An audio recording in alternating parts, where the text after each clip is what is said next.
What's up, guys? It's your boy Way Too Smooth of the Dugar Podcast. And with Mother's Day coming up, I have a special guest on the show. My mom, Prophetess Deneatrice Millner.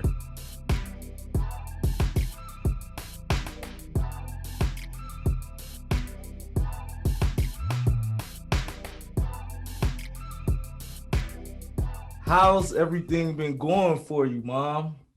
What's been up? Everything's going good, son. Everything's going good.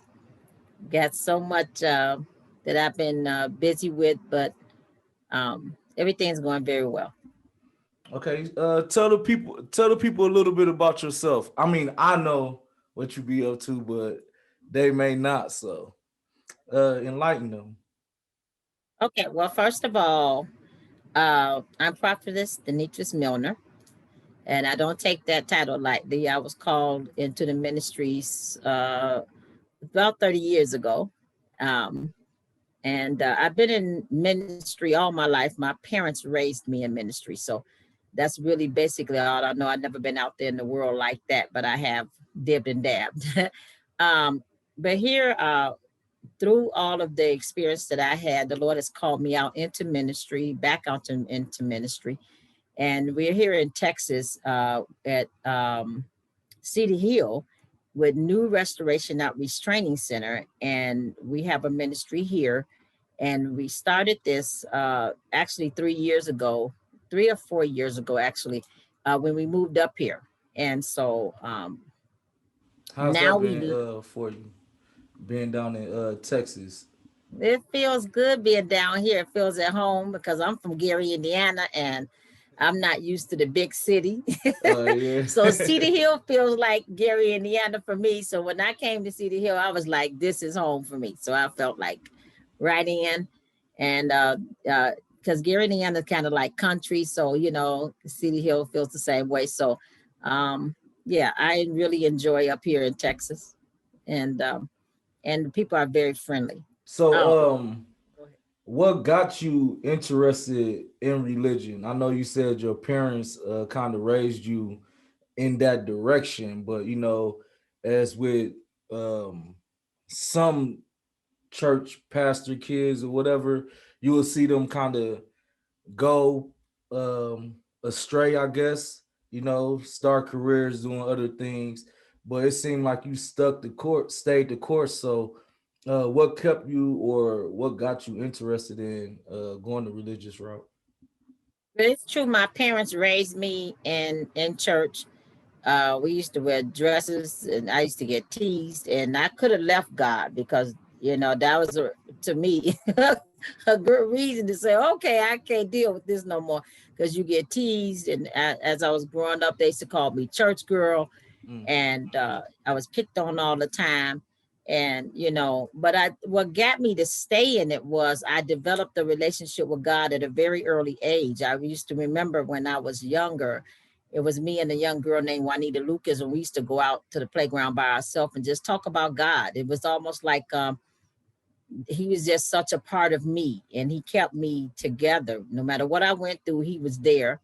And so I developed a relationship with him. I started reading the Bible. I started having dreams. He was showing me things in visions, and they were coming to pass. So I knew he was with me. I just didn't understand the whole concept of who he was and what he was all about. And I learned it takes a lifetime to get to know him. So I'm still getting to know him.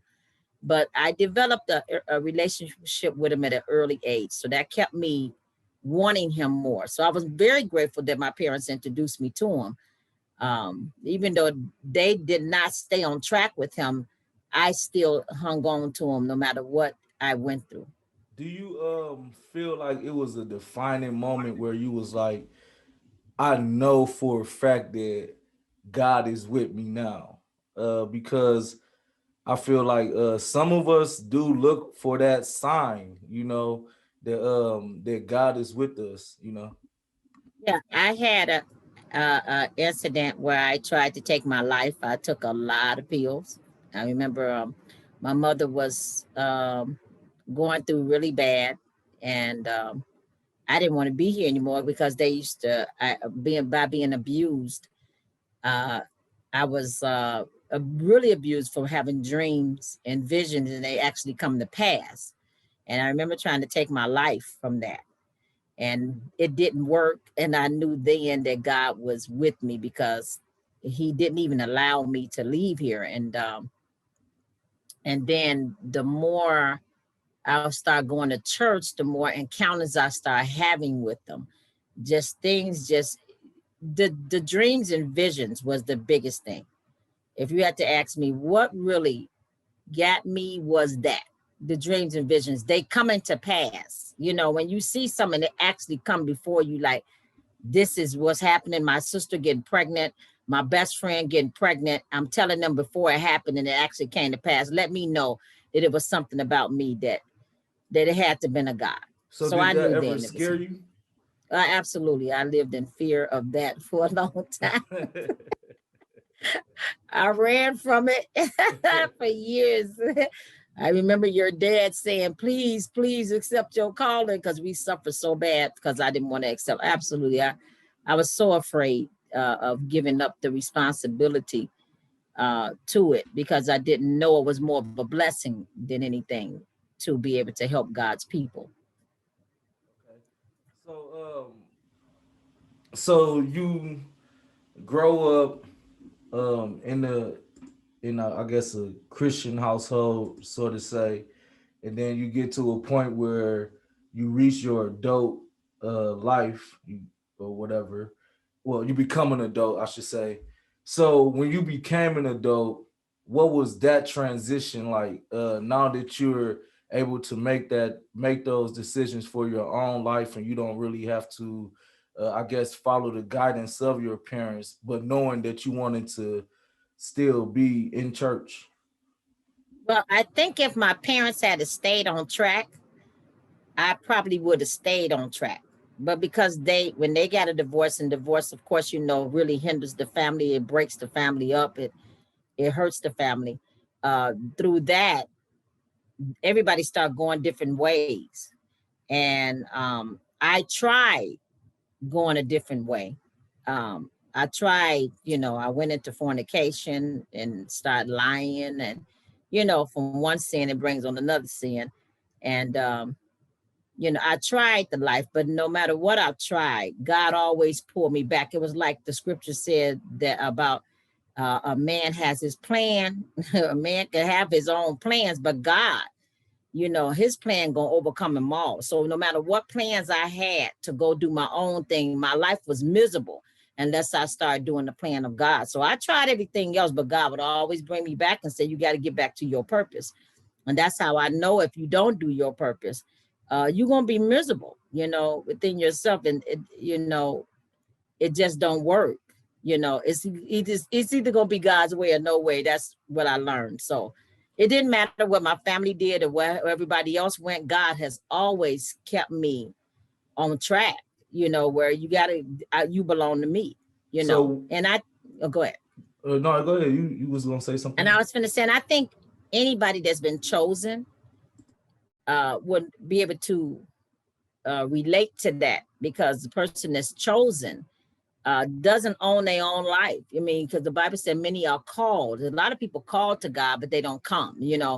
But few are chosen. So when you chosen, you just almost feel like you hit walls and nothing works except if you follow the Lord.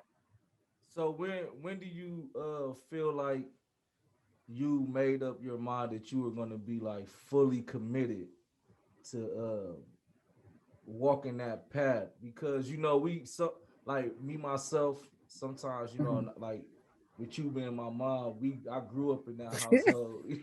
Right. I grew up in a Christian household, so Right. you know when I became an adult, it was more so curiosity that kept me Yeah, out I there. understand. Even though my spiritual life, like my spirit would be like, man, like I'm dying. You know what I mean? Like I'm killing my spirit staying out there and knowing that I want to like stay closer to God, but I'm still staying out there. Like, so what made you like fully commit to like or when did you know that you wanted to be fully committed to that lifestyle? I almost died. I almost died. I was hanging out with this guy, we was good friends. And my life was just, to me, it was just so bad. When you in a place where you don't want to be, you around people you don't want to be around. I was in that spot. Oh God, it was just like, am I ever gonna come out of this? I couldn't see my way out. So he was like, you know, he had some weed, and he was like, why don't you hit this weed? And I was like, yeah, I want to hit that weed. I just want to escape, and I wanted to just, just get away from all of the problems. And I think I hit it maybe once or twice. I know I hit it once, but I think I hit it twice, but I wasn't for sure. I think, but there wasn't no more than that. And I remember I got out the car and went upstairs, and as I was walking, my body just was reacted to it. And I said, I smoked weed before. They ain't never acted like this. And when I was going up the stairs, my heart rate was going down. And I knew, as I just knew I was dying. My heart, my body, whatever, it was at the time, I found out later, was not responding to it. And I knew it was killing me.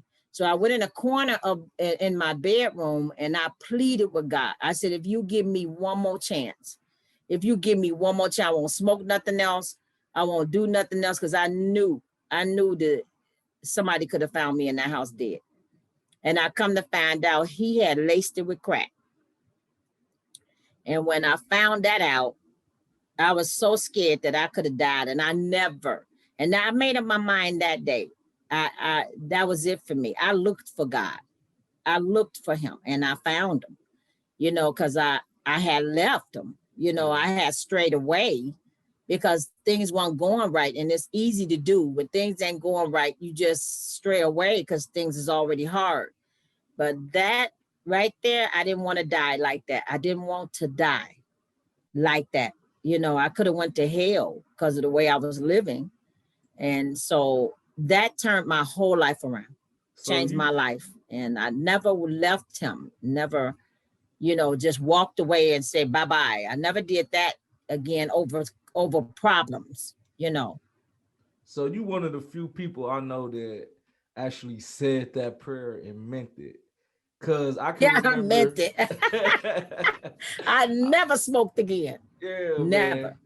I remember when I was younger, I got real hungover, and we're not even gonna say hungover. I'm gonna say I got really drunk, and I said the same thing, like, Lord, if you just uh help me, I was tired of throwing up, and like, Yeah. and I'm like, I'm pleading to God that I won't drink again and whatnot. And I know a few other people that's been close to me that actually did the same thing, and like they prayed over the toilet because they was tired of being drunk or whatever. But the next weekend we went out. So like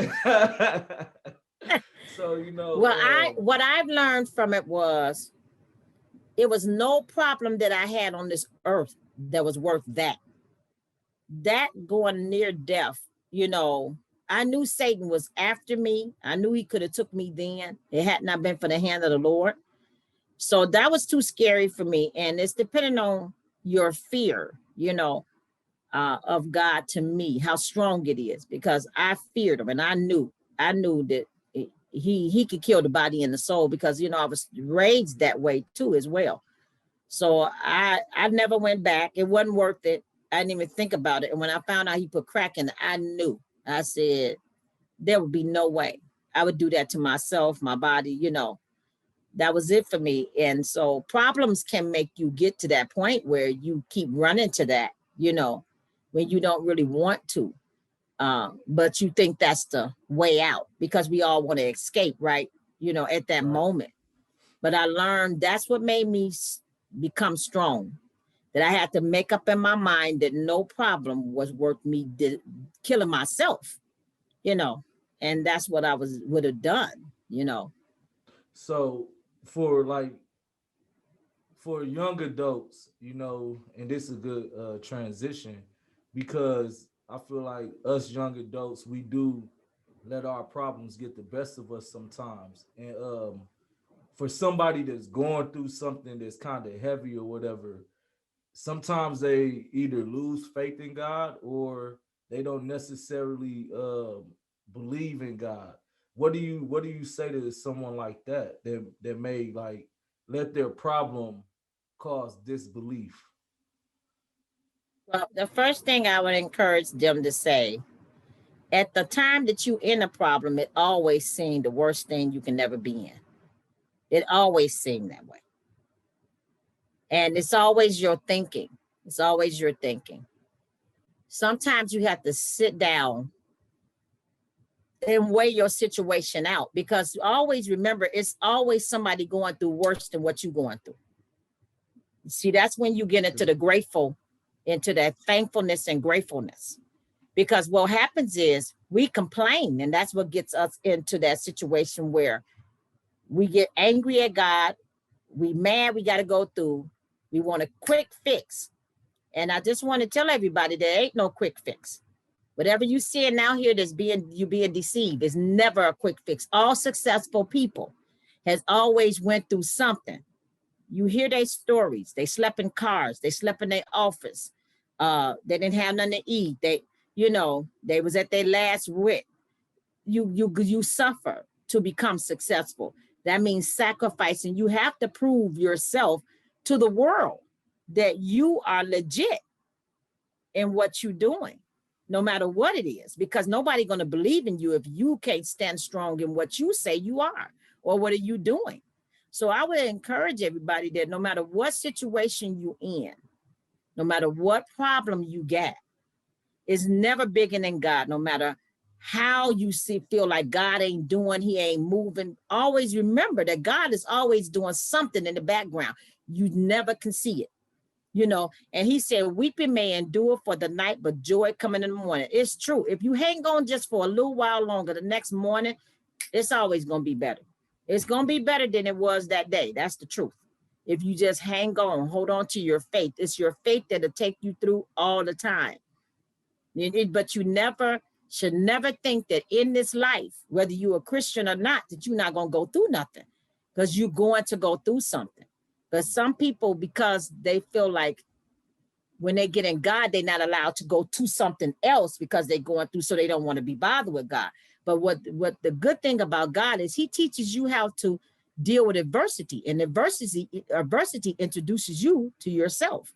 So if you can't handle situations, adversity just showed you how you get. If you curse people out, if you holler, you screaming, you all out of whack, you losing your mind. Adversity, situations, problems just showed you what's in you. So now what are you going to do with it? Are you going to change it, or are you going to stay right there? But it's always to show you what's in you, what you made of. Never for Hmm. you to quit. Never for you to quit. Hang in there. Don't quit. That's powerful. So like, so you reach a point where you're dedicated to God, and in the meantime, I know the story. You get married while you're young. Um, so we all grew up in, like, me and my four, five, six siblings grew up in the hey, it's a nice big family. I love it. Yeah. We grew up in a Christian household, so um I was able to see um you push through a lot and be persevering and stay determined. I remember catching the bus to church, me and the four others catching the bus with you to well, I think at the time, well, it was probably me, Ed, and Leisha, maybe, right?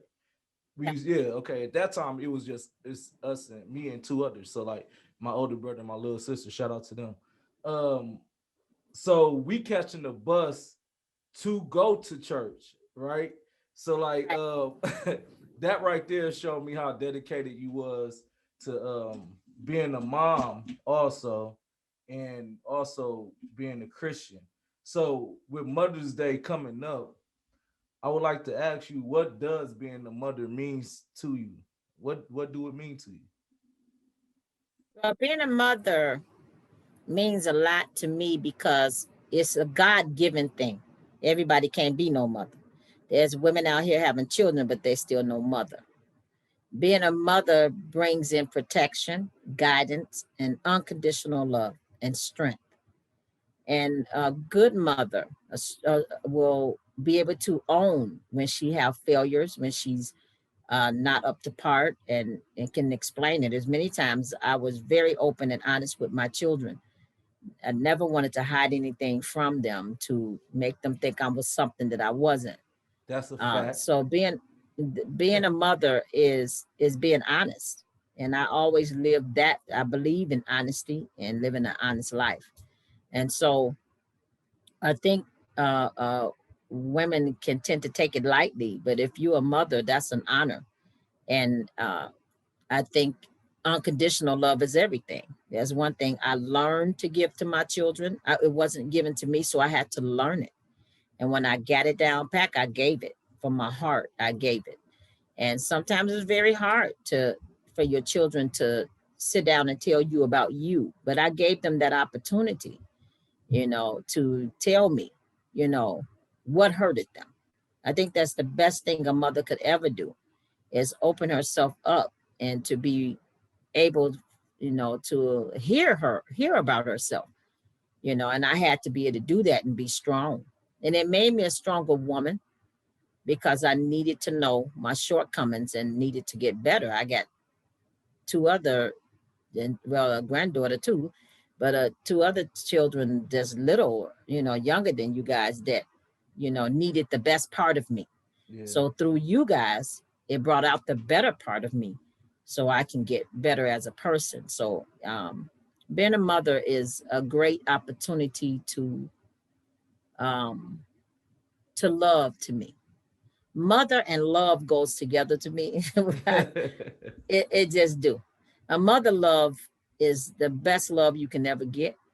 And I've seen children, no matter how their mother treated them, they still love that mother, that's a because fact. the mother's love, Yeah. So I think mother and love go together. And that's what I believe in. That's what I always want to be known as. And I said, Lord, when you have to take me, I want the world to know that I believe in love and I live love because love is everything. And I when can I I don't, can attest. Go I ahead. got children that's not my own Yeah, I that was about to just say love me. that. I want to say you got a lot of women and men and other Yeah. children, some of my friends and Ed friends and them, they call you mom. And I can remember when we was growing up and we was uh, in the out there up north in Brown Deer or whatever. And like the kids used to come over, they used to make brownies and everything, and like they'll come over to play the game, relax, and you would ask them about their day and everything. Some of them kids just showed up for the brownies. Y'all wasn't my real friend, and I learned that it was okay. Moms had the brownies, whatever. But you were a mother, and you showed a lot of love to a lot of people along the way, and that's one thing that I could attest to. The other thing is, you have been open with us and showed us vulnerability, showed us that it's okay to express yourself as a child, and it's okay as a parent to let your child express themselves. I don't think a lot of parents do that, or a lot of mothers do that. They don't let their child express how they really feel about um, some things. It ain't got to be, you ain't gonna tell your parent off. You know what I mean? Right. But In a if you hurt their respectful way. feelings, In a respectful way. yeah, Yeah. Because but these some children these days will curse you out and all that. That's not respectful. That's not honor. So no. it's got to be in an honorable way, in a respectful way that you tell your parent, especially when you hurt, you know. It's usually when the child is hurt, when they want to express themselves the most. Don't normally be like when they happy and like they'll come and say I love you, or you're the greatest mom or greatest dad or whatever. But it's usually when they hurt, and sometimes a parent would know that they hurt their child, but they don't want to Yeah. face it. You know, Yeah. but Because sometimes as parents, you can become very selfish and you're not even realizing you being selfish. And so that was something I wanted to make sure that I didn't fall into, and I had fell into it a couple of times. And when I found myself falling into the selfishness, because selfishness, when you're being selfish, you like forget everybody. This is my time, and that's you can't say that when you got kids. You can't say that. You know what I mean? When you got children living in your home, and they're gonna be affected by your decisions. You you have to make better decisions for everybody, not just for yourself. So I fell into the selfishness a couple of times, and I learned from it. When you're in pain, you have to come up out of your pain so you can help other people. So otherwise, it's gonna drip on somebody else. So you was a young mom, obviously. Well, I ain't gonna say obviously. Everybody gonna be young parents. So, so you had kids at a young age. All five of us was here by what 28, 29, I believe.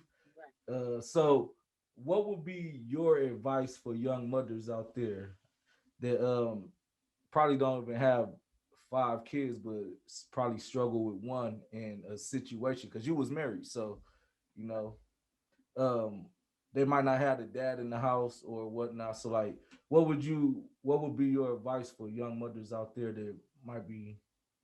Well, first, I want to tell you that I experienced that. So I've experienced married, not being married, and having to raise children. So let me just tell you that you have to keep going. If you focus on what you don't have, you're quit.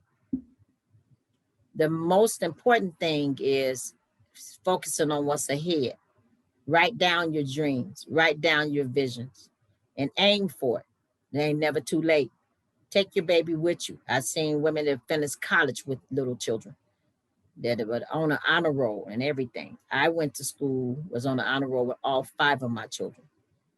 Went to college with them. I remember the Uh, graduation. never, yeah. So you don't quit. That's what help your children make it in life. You don't quit. I know it's gonna be hard. You're gonna cry many days. You're gonna say, I don't know if I can do it. You're gonna want to throw in the towel. There's not one leader I know, now even in the Bible, that didn't want to say, forget this. Elijah was a powerful prophet, but ran in the cave and he said he wanted to forget it. So we all get to the point where we want to quit or say, forget it, but don't quit. Don't quit. The Bible said when things get hard, don't quit. Pray harder. And it's the truth.